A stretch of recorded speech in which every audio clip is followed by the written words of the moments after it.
Welcome to the forest of Fakery Zoo, where truth seekers proudly point out each artificial tree, shouting fake with phones in hand. Without ever noticing the forest around them is a stage set too. They see through the bark, but not through the plot. This is the genius of the Psyop Entertainment Complex. Let them rage about individual frauds while still accepting the forest as real. When you're handed a selfie stick and a script, are you exposing the matrix or just another plant in the exhibit? More cards are coming, but don't like, don't subscribe, don't click anything. They're watching, and if you know, you know.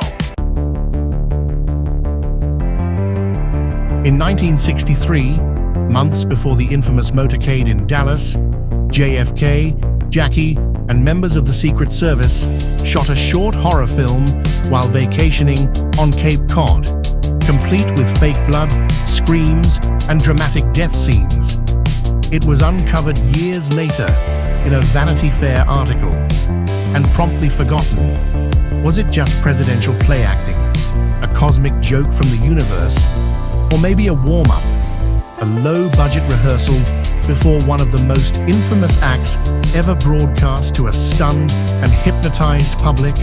When the cameras are always rolling and the sets are staged, maybe all the world really is a psyop. More cards are coming, but don't like, don't subscribe, don't click anything. They're watching, and if you know, you know. January 6th, billed as an insurrection, but directed like a drama. Every scene had its star: the horned shaman, the conveniently fallen police officer, and the crowd that somehow waltzed through velvet ropes into the Capitol. It was chaos until you looked closer. Then it felt choreographed. Camera angles were perfect. The cast was colorful. And the outcome? More surveillance, more division, and a made-for-TV martyrdom narrative that practically wrote itself. They called it an attack on democracy, but to some, it looked like a test screening for the next season of the Psyop Chronicles. Because when you control the stage, you don't need a coup. Just good lighting, a few actors, and a captivated audience. More cards are coming, but don't like, don't subscribe, don't click anything. They're watching, and if you know, you know. A ship named Dali takes down the Francis Scott Key Bridge, the same man who penned The Star-Spangled Banner.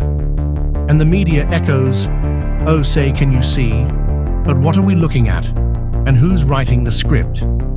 The bridge collapses, the nation watches, and a Mountain Dew flavor called Star-Spangled Splash hits the shelves.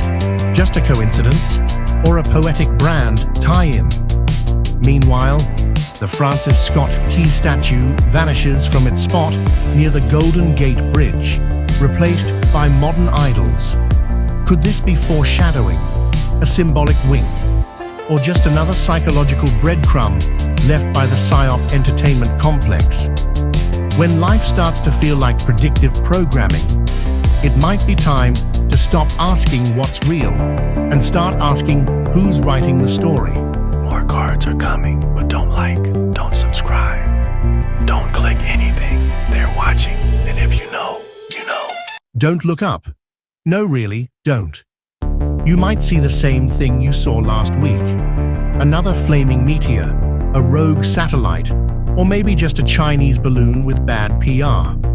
The media loves a good cosmic panic, because if you're staring at the sky, you're not noticing the ground shifting beneath your feet. And just like that, a new market is born. Space junk helmets. Sleek, stylish, government-issued, and just in time. Think Y2K, but shinier. Think masks, but galactic.